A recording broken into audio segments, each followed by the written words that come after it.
Chasing storms through the central plains of the United States can be the definition of unpredictability in its most literal way. With thousands of miles on the road, usually around crazy weather, you will find yourself in all sorts of situations. Sometimes you'll see an awesome storm structure, other times even a beautiful tornado. Some other times you'll race around for hours, chasing a storm that never came to fruition, get absolutely smacked by large hail, buried in hurricane force winds, or even end up being chased by a huge dusty tornado that really doesn't seem to be the place where you want to be sucked into. Point is, storm chasing offers a great diversity of memorable experiences.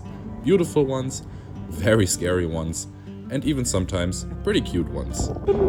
But there are always some days that will leave a much more lasting impression than others.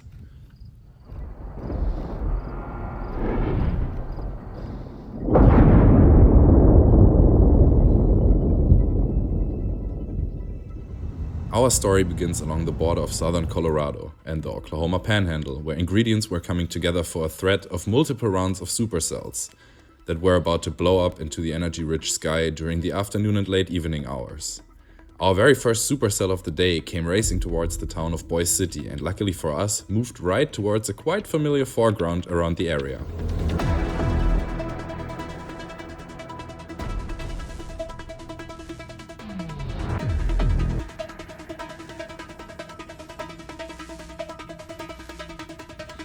This storm was moving extremely fast, so we had to race southeastwards, get a quick glimpse of the beautifully isolated and rotating massive cloud tower, and already had to leave again before finally making it to the town of Groover, already in Texas, where we witnessed the tornado-warned storm really eating up the atmosphere once more.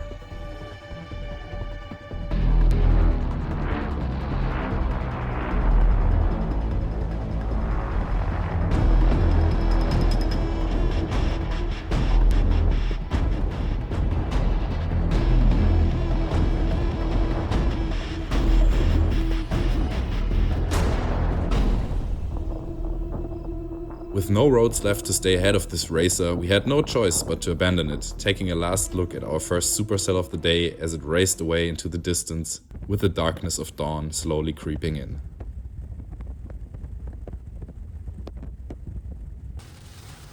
A few gas station burritos and many miles to the north later, and the real show of the day, well, rather the real show of the night, could finally begin. A fresh supercell was quite literally exploding into the sky, immediately beginning to light up like a Christmas tree. In the matter of minutes, we were facing an electric wall of epic proportions, lighting up the night with constant lightning flashes in an almost 180-degree field of view, so I wasted no time and set up a time-lapse.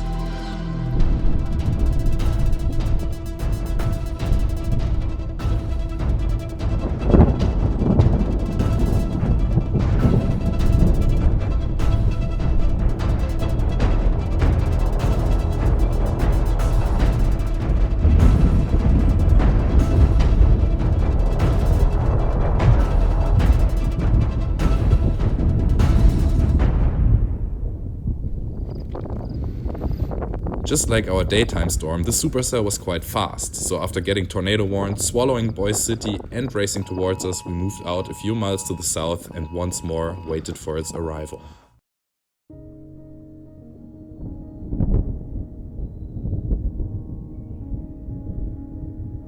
With clear skies ahead, we finally decided to head much further south and find a spot to view the whole storm system from.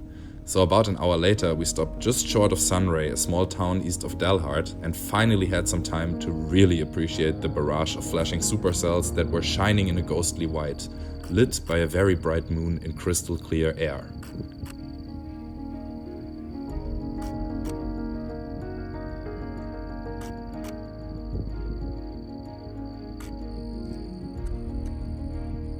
Was da an Energie verbrannt wird, ja.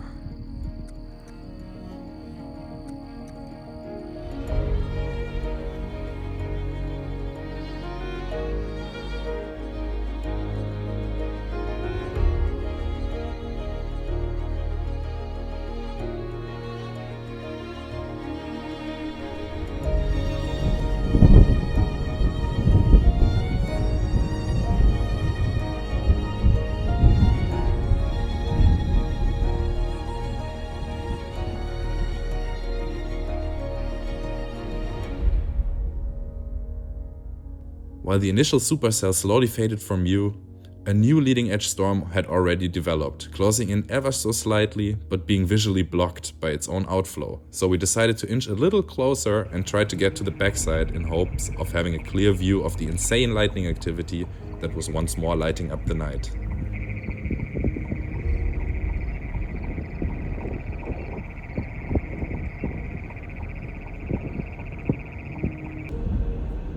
This proved to be quite the decision, and soon enough we found ourselves staring straight into the flashing beast. And what a show it was.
Supercell 3 was slowly moving away, but guess what? Supercell number 4 was already on its way, once again flashing away into the night. So for one last time we decided to close in, enjoy the show, and no matter what happens next, call it a night, as another busy day of chasing was ahead of us, and by this point it was around 4 in the morning after a decent 14 hours of chasing one storm after another. For one last time, we enjoyed yet another frequent lightning show in a night that seemingly did not want to ever stop.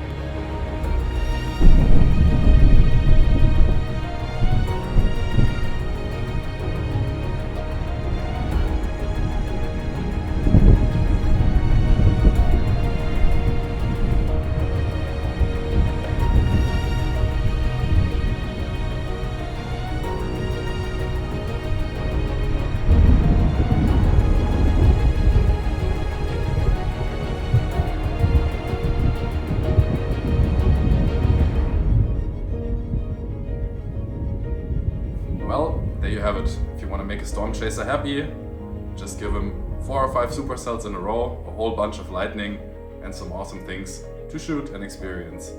But believe it or not, the next day was a lot crazier. So if you want to find out more, make sure to check out the video I made about that day. And I hope you enjoyed the video. If you did, feel free to subscribe and stay along for some more adventures in the future.